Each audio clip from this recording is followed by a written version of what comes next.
Music in Bach's time had this incredible power to affect people in body, mind and spirit in ways that were immediate and transformative and cathartic. And this project is about harnessing that power and immersing our performers and listeners fully in the embodied intensity of Bach's John Passion.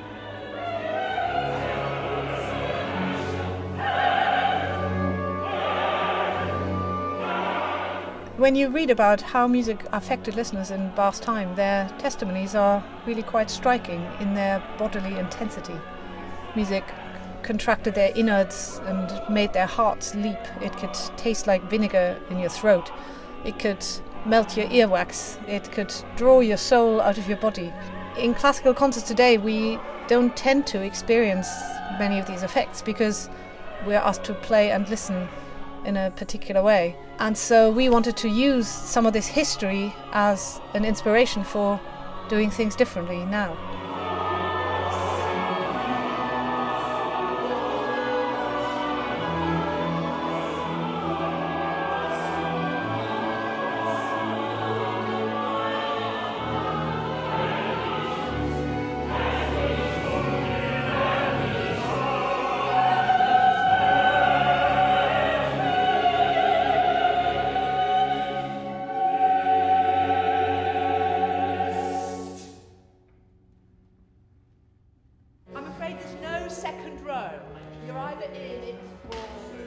So at the moment we're investigating how porous our bodies are and whether certain chords or certain shifts in harmony or certain bits of melody affect our insides in a certain way.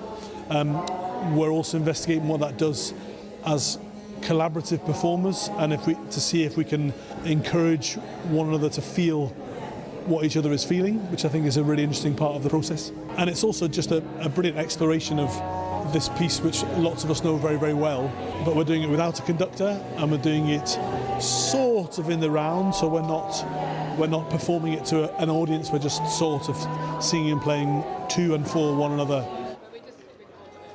As a historian, I've worked a lot on the music of J.S. Bach and the history of the body, history of the emotions, how we listen to music, how it affects us.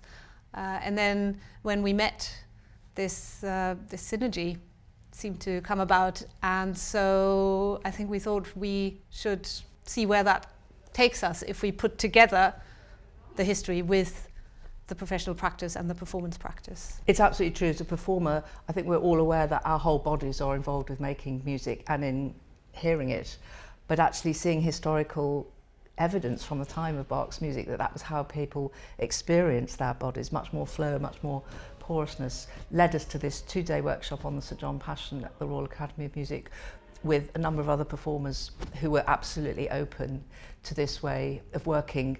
We were very unprescriptive about how we worked, things evolved. Any movement that took place certainly wasn't staged or blocked or directed. The idea was to liberate our bodies through the music that we know and love so much. The thing that struck me most powerfully was the immediate sense of trust that filled the room and that allowed us to access ways of music making that usually you never see as a concert goer.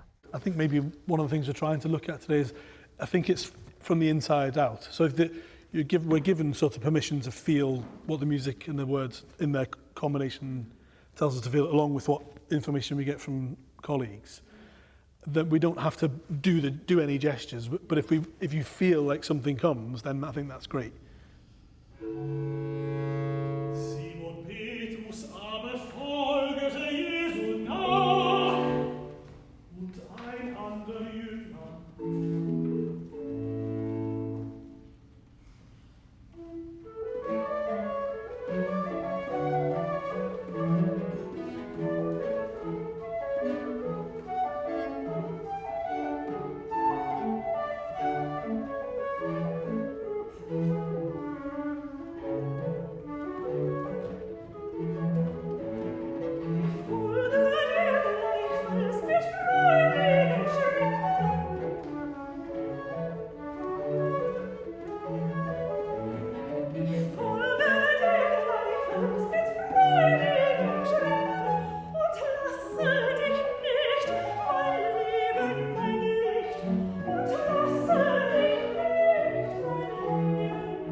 loved about Fernando's gesture, though, I realised I wasn't actually watching him dance, I was watching his hands, which was like the bow and like the musical phrase, and that was what was giving me the kind of momentum.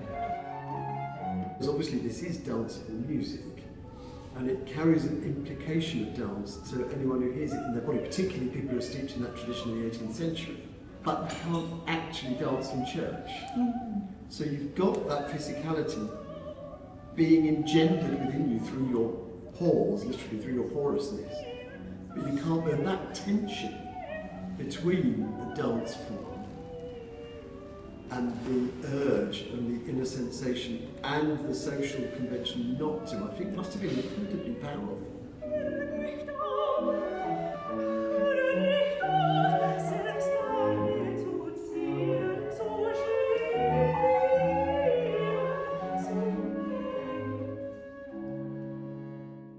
It was an unspoken agreement not to suggest that things might be faster, slower, louder, softer, shorter, longer.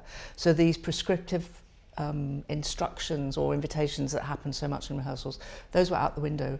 We listened to harmony, we experienced other people's bodies, we flowed. It was contagious what was happening. So it was a group of very highly individualized ideas that actually came together.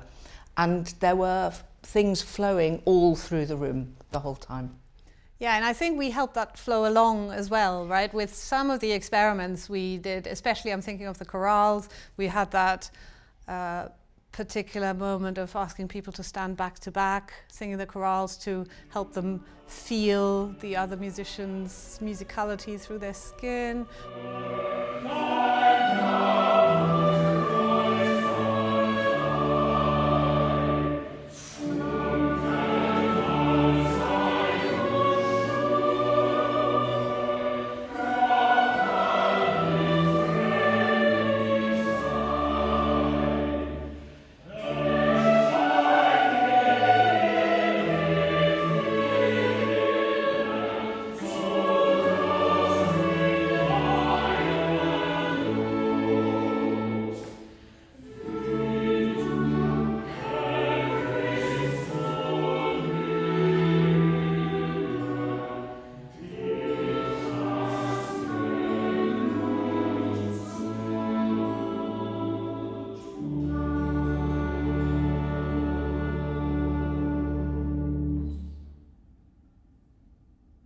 Your breath is unbelievable.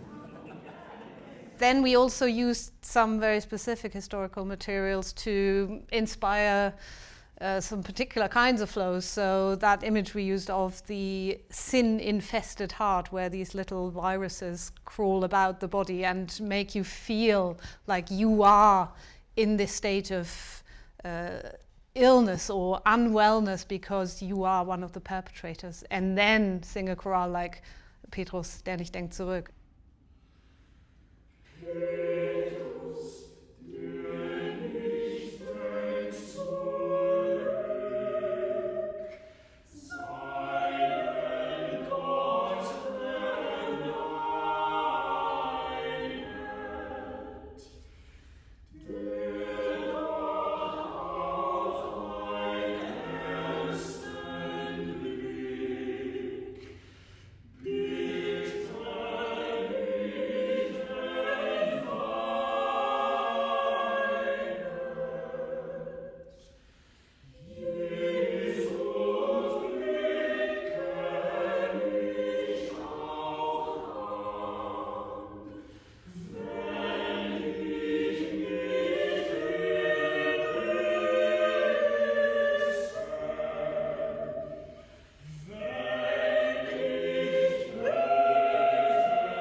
I think that's one of the powerful things about thinking about early modern ways of being, that in trying to inhabit a more porous body, a less closed off body, it is a critique of the sort of autonomous, closed-off, individualist self that Western modernity teaches us to inhabit.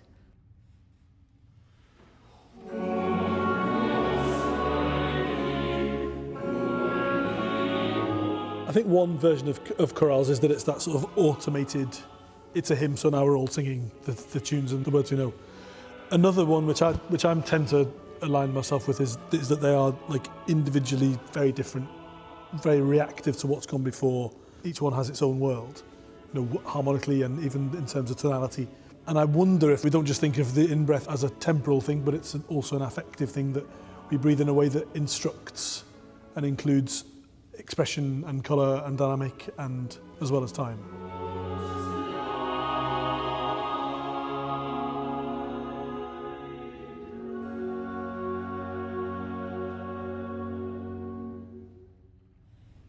If it comes from those ideas, then it's a freedom to move, not an implication that I wasn't thinking about the text, but somehow it was also more expressive, I think, with the language. And more natural and childlike. And you think of how kids can't sit still, and they sing and they move when they sing, and this is what we forgot to do because we were over-educated. And just playing it then, I forgot everything. I knew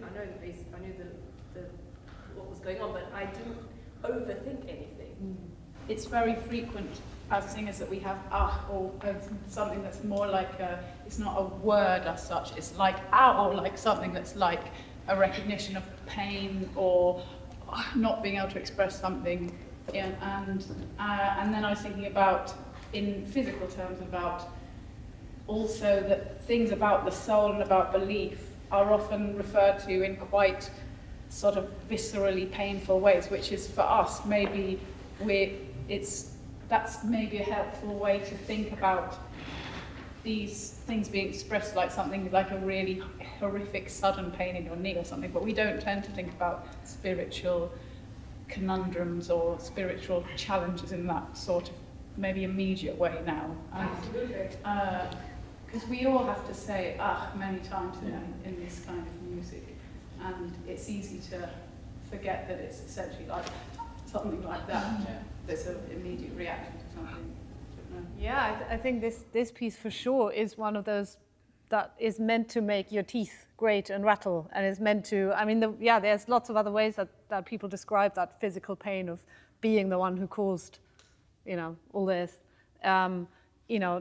grating on your brain, and very much innards constricted, and you're exactly right. It's not a metaphor. It's a physical, sharp pain, and that's the thing that's necessary in order to then be led to a sort of cathartic release of that. But you have to walk through that.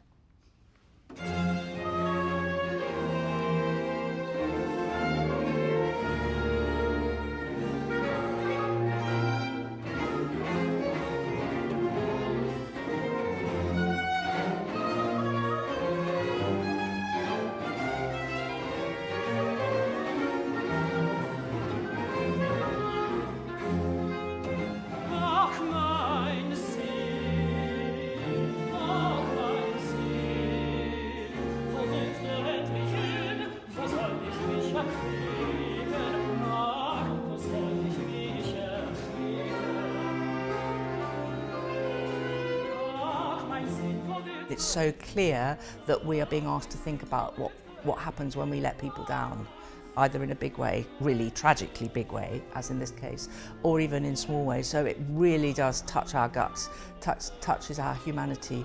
And we actually exploded into that. It was sort of slightly cosmically messy, but it wasn't a question of just it not being totally together. It was together. The emotional content of that opening ritornello was absolutely together, which for me was breathtakingly wonderful.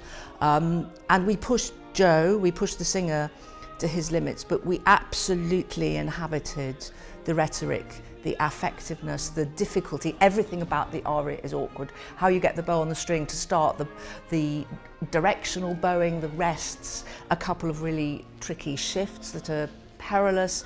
We're often just beset with talking about balance in this aria with the singer. And as a first run through, it was one of the most powerful performances, it was a performance actually, of that aria that I have ever heard or experienced or played in my entire life.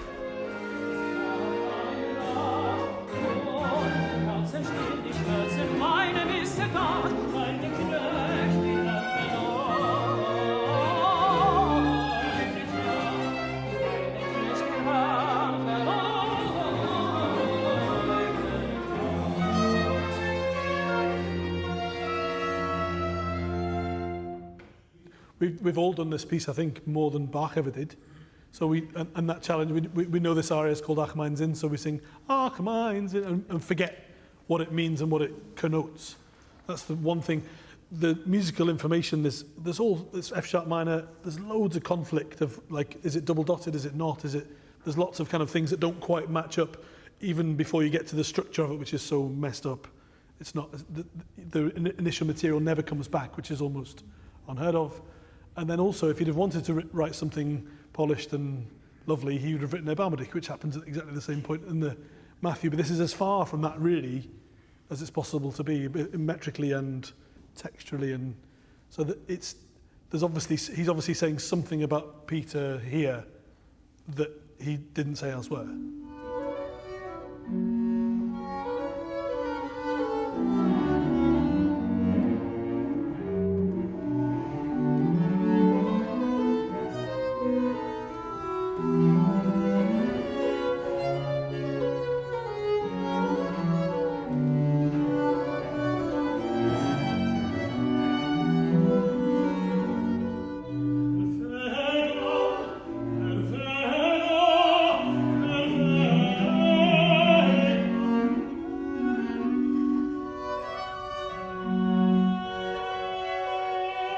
The longest aria in the John Passion is a Vega for tenor, and it comes at an extraordinary moment in the storyline, but you felt some very particular things when we played it in the workshop. I can't tell you. I think it was one of many, many, many high points for me. The way in which the three of you on the floor with Andrew generated this incredible sense of intimacy and fragility, and at the same time we were all invited in, and it was one of those moments of incredibly attentive listening from everyone in the room. And it was almost unbearable when you got to the da capo, and that hesitancy with which you decided to launch yourself back into the piece was heartbreaking.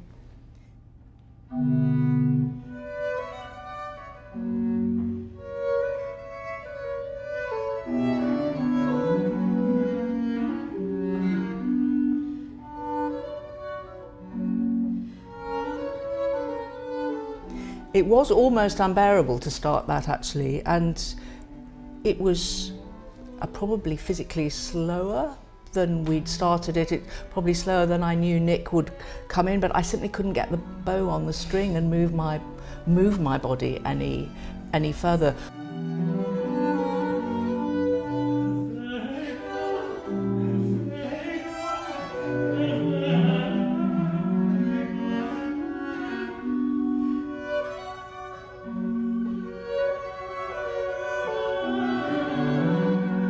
Somehow that idea of playing it from the floor was inevitable. Maybe it's the idea of looking up then to heaven and the rainbows and just feeling the pain after the scourging. We come in after a downbeat, so we're dependent on Andrew's downbeat, and I could almost not get the bow on the string. It was true. It was an extraordinary moment.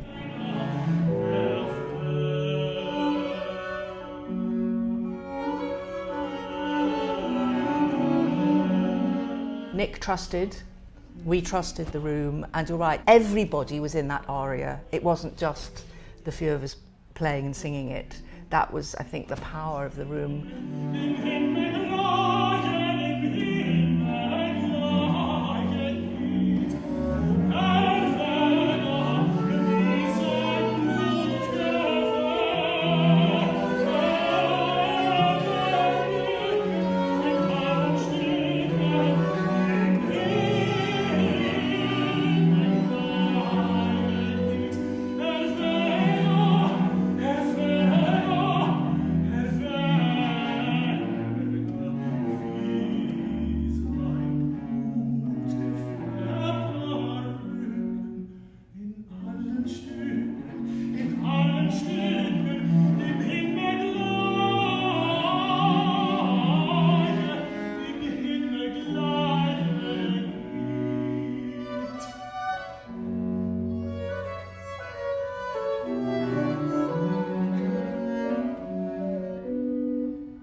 So how does it work for you, Maggie, getting from the notes on the page to your body?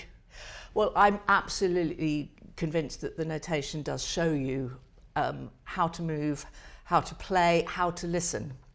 And in Bach's handwriting in the original parts and in the score, it's an absolute gift to look at how the pen stroke works as opposed to our rather cleanly defined modern editions. A fantastic example is Mein Herz, the tenor aria at that comes in after the earthquake. And it was interesting, it was the one time in the entire 2 days where something sort of fell apart. And I think it was because of the notational complexities of that moment. I thought it's delicious because it's the earthquake. So the string parts are very black, these tiny notes, but they don't start at the beginning, so already there's confusion. The wind are overlaid with much longer notes, and it's deliberately confusing about how those moves. And we, again, gave a version of this that I think took all our breath away, because it was as if we were in that rubble, we were being physically shaken. And it's really just taking what's on the page and translating that into a physical gesture. It almost bypasses the conventional techniques of playing, I would say. It's so clear that the eye and the body and the violin and the bow need to move in a very extraordinary way.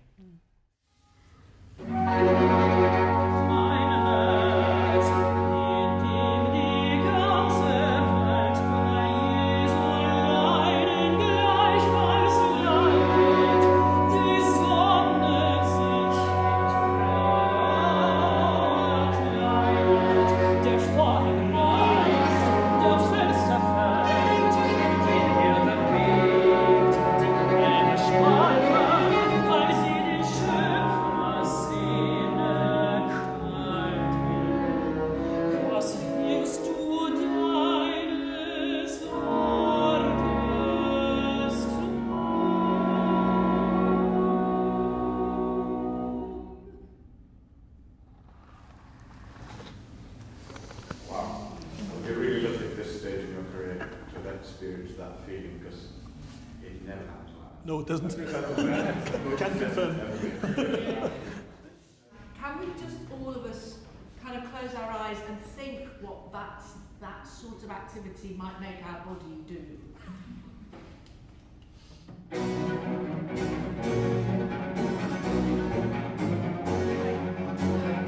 Game number one is how still and rigid and tense can we be while that's going on?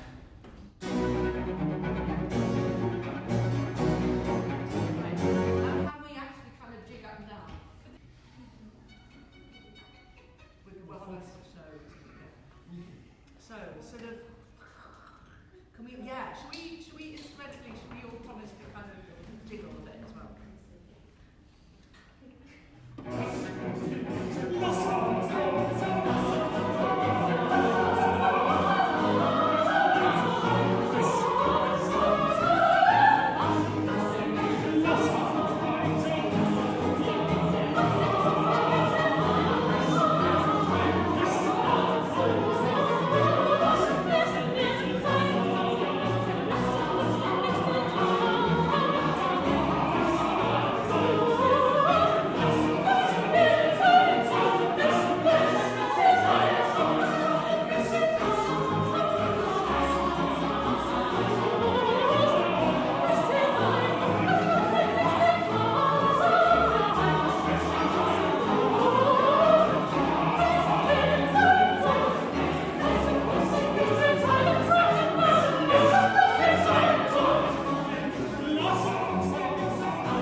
We go to see something live for a reason. We're saturated with digital information, and actually there's nothing that beats a body on stage, being vulnerable, sweating, crying, all of those things, which is why we need to do this, why this work is so important.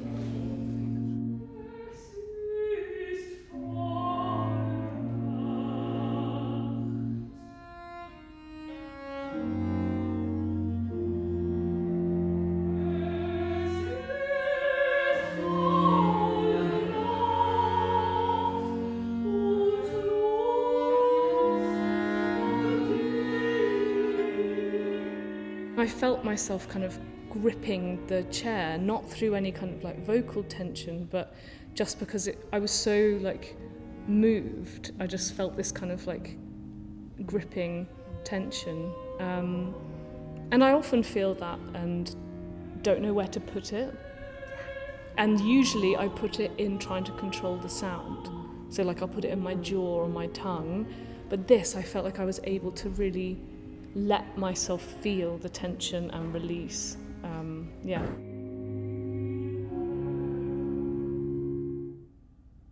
If you give people permission or encourage them to sort of listen to what their body hears, if you like, or feels, then our emotions and our humours come more readily to the surface. So that yesterday was at times quite an emotional day. I think some people found some bits of music making, some bits of music overwhelming, and I think that's accurate in some ways. I think the piece is designed really to be a sensory shot. You know, it's meant to overwhelm, it's meant to change. There's a line in one of the chorales that asks our consciousness to be stirred up. And I think that's a really central part of Bach's mission with this piece is to change its listeners in the way that it would have done in the liturgy on Good Friday. This is a big day in the church's year. This is a big musical, theological statement. And I think if we're not changed by it, we might investigate why that is too. It's been an emotional roller coaster. On the one hand, it's just, there's a sense of brimming over with joy at being able to play like this. And on the other hand, it's really sad. I felt really sad at some moments because there were some comments from a flautist saying this is the first time she's played without physical pain. And one of the oboists said, he was saying, gosh, I'm normally so repressed in this movement, I have to play quietly to balance to the singers. And it almost made me sad hearing how freely and wonderfully and expressively they played. And just thinking, just in our daily job, when we turn up to these concerts, we are so repressed by a conductor or a singer or someone who doesn't understand instruments like the way Bach understood instruments. So much freedom, so much experimentation, and this collectivity and the breakdown of the hierarchy and the ego. There's no egos in the room either. That's been very nice. As a scholar, as a musicologist, you often get so far away from where the thing actually happens, and it's just been the most exhilarating, gratifying, humbling thing to be put back in the middle of that. And I will cherish that in whatever work I end up doing down the line. The second thing is that it makes me feel impatient for the kind of music making that happens in the classical music world at this time. And I just have utopian images of concerts where that level of freedom, of interaction, of collaborative music making that involves everyone, performers, audience, in this incredibly engaging way becomes the norm. You've taken two of my words, that's the humbling and exhilarating and joyful, and the shared humanity. We often talk about the shared humanity as performers, but I think actually feeling it through every cell of one's body was a different experience. I think there's a feeling amongst all of us who were there over those 2 days that we have something very precious to keep inside us and to offer wherever we go.